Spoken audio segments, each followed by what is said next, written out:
समुद्रामध्ये आणखीन एक किल्ला आहे संभाजी महाराजचा बांधलेला किल्ला. दोन्ही किल्ल्यांचा इतिहास आहे. किल्ल्यामध्ये सध्या गाईड बंद आहे, त्यामुळे आपल्याला काही कळून जायचं दादा. आतमध्ये उतरल्यानंतर आपल्याला अगोदर एक समाधी पाहायला भेटतं. जसं आपल्या मुंबईला हाजी अली हाजी म्हणा ना, जंजिरा किल्ल्यातली एक समाधी आहे, त्यांचं नाव आहे पाच पीर. किल्ला बनायच्या आधी इथे एक टापू होता, बेट होता. ज्या राजाने किल्ला बनवला त्या राजाचं नाव आहे सिद्दी जोहर. आणि सिद्दी नावाचे आपल्या भारतामध्ये दोन राजा होऊन गेले. महाराजांच्या काळात होते ज्यांनी पनालगाव बेरा टाकलेला, ते मुघल होते. हे जे सिद्धी होते आफ्रिकन होते, आणि आफ्रिकन आपल्या महाराजांच्या अगोदर आलेले. भारतात कशामुळे आले होते? वेपारसाठी. लोंग इलायची, गरम मसाला ना, यांचे वेपारसाठी यायचे. जेव्हा कधी याचे परत जाता वेळी त्या समाधीवर चादर चढून परत जायचे. एक वेळी समुद्रामध्ये तुफान झाला, समुद्राचं पाणी त्या समाधीला टच होऊ लागला. त्या समाधीला वाचवासाठी त्यांनी आयलँडची तटबंदी करायची ठरली. 22 एकर मध्ये किल्ल्याचा बांधकाम केले आणि 22 बुरुज बनवले. बुरुज म्हणजे काय? बाहेर बघा जितके अर्धगोलेचा हाफ राऊंड एरिया पाहायला भेटतात ना, यांना बुरुज बनतात. किल्ला 3 मजली बांधला गेलाय. वरचा जो मजला याला म्हणतात टहलणे बुरुज, आक्रमण करायची जागा. मधल्या भागाला म्हणतात वॉच टाउन म्हणजे देखरेख करायची जागा, आणि खालच्या भागाला म्हणतात बारूदखाना, मराठीमध्ये आपण म्हणतात दारुगोलाचा कोठार. आणि आज आपल्याला आपल्या भारताची इतिहासची 3 नंबर तोफ, जी जंजिरा किल्ल्याची 1 नंबर तोफ आहे, आतमध्ये आता पाहायला भेटणार आहे. तोफीचं नाव दिला होता कलाल बांगडी, आणि तिचं वजन किती? ते 22 टन म्हणजे 22,000 किलोची तोफ आहे. तिच्याच बाजूला किल्ल्यातली 2 नंबर तोफ पाहायला भेटेल. त्या तोफीचं नाव दिलं होता गायमुख, आणि 3 नंबर जी तोफ आहे तिचं नाव दिलं होतं चावडी. तोफी पाहिल्यानंतर आपल्याला बुरुज पाहत पुढे जायचं आहे. 3 नंबर बुरुज पण गेले ना, मी आपल्याला काय सांगितलं, बाहेर आणखीन एक किल्ला आहे. 16वी शतकामध्ये संभाजी महाराजांनी जंजिरा जिंकायसाठी बांधलेला किल्ला आहे. त्या किल्ल्याचं नाव दिलं होता पद्मदुर्ग. ज्यावेळी संभाजी महाराज इथे आले, रायगडवर मोगलने आक्रमण केला. त्यावेळी महाराजांची राजधानी कॅपिटल जी होता रायगड होता, म्हणून महाराज पद्मदुर्ग अर्धावर सोडून रायगडला वाचवासाठी गेले. या लोकांनी तिथे आपला ताबा जमवला. सध्या तो कासार किल्ला म्हणून प्रसिद्ध आहे. जसं की मी आपल्याला सांगितलं, हा 22 एकर मध्ये आहे. तो याच्यापेक्षा लहान आहे, 12 एकर मध्ये बांधलेला किल्ला आहे. हा अजिंक्य किल्ला आहे, शेवटपर्यंत याला कोणी जिंकला नाहीये.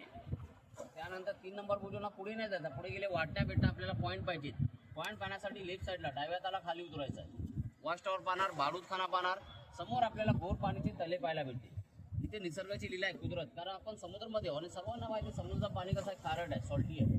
आतमध्ये 2 गोर पाण्याचे तले आहेत, आणि इतके मोठे. ज्या बोटीमध्ये आता आपण बसलेत ना, असे 2-3 बोटी जर उचलून सोडले आरामात चालू शकणार. सध्या उचलायचा नाही भाऊ, फक्त एक्झाम्पल दिले. बॉडी बिल्डर उठा के दिखा दो पाया. तलावाचं नाव दिला होता शाही खानी तलाव. त्याची खोल किती? डीप 60 फूट खोल आहे. शाही खानी तलाव कशा म्हणतात आपण पाहणार, त्याच्या अर्धगोलामध्ये तुटलेले भिंती आहेत. तिथे काय होतात? त्यावेळी राजाने आपल्यासाठी तलावाच्या अर्धगोलामध्ये काचीचा महल बांधला होता, सिद्दी जुबेदा पॅलेस. नंतर तिथूनच काही पायऱ्या आपल्याला वर जाताना दिसणार, ज्याला म्हणतात बाली किल्ला. वर लोक दिसतात आपल्याला, ज्याला म्हणतात बाली किल्ला. 125 पायऱ्या आहेत, फक्त झेंडा लावायची जागा. जसं आज आपला तिरंगा लागते ना 26 जानेवारी 15 ऑगस्टला, स्वातंत्र्याच्या आधी सिद्धी लोकांचा झेंडा लावायचे, ज्याच्यामध्ये शेरचा सिम्बॉल असायचा. वर त्याचा उद्देश काय? 126 पायऱ्या धरून एकच ठिकाणावर आपल्याला संपूर्ण किल्ला, समुद्राचा व्ह्यू, पद्मदुर्ग किल्ला पाहायला भेटतो. त्याच पायरीने आपण खाली आले, ते उजव्या ताला काले दगडांची मोठी एक इमारत आहे. तिथे काय होता? राजेचा राज दरबार, मीटिंग फंक्शनसाठी सिंहासनची जागा असते ना, त्यावेळी 5 मजली बांधलेलं होतं. सध्या टोटल 3.5 मजली राहिलेला आहे. त्यांच्या पुढे आल्यानंतर किल्ल्यातला 2 नंबर तलाव पाहायला भेटेल. त्या तलावाचं नाव दिला होता चिरेखानी तलाव, आणि त्याची खोल किती? 40 फूट. आणि त्यांच्याच बाजूला एक पांढऱ्या कलरची इमारत, त्याची किल्ल्यातली मशीद होती. कारण त्यावेळी किल्ल्यामध्ये 2 समाजाचे लोक राहत होते, मुस्लिम समाज आणि कोळी. ते मशीदच्या वरच्या भागात आपण पाहणार, आज सुद्धा तुटलेले भिंती आहेत. तिथे गणपतीचा मंदिर होता.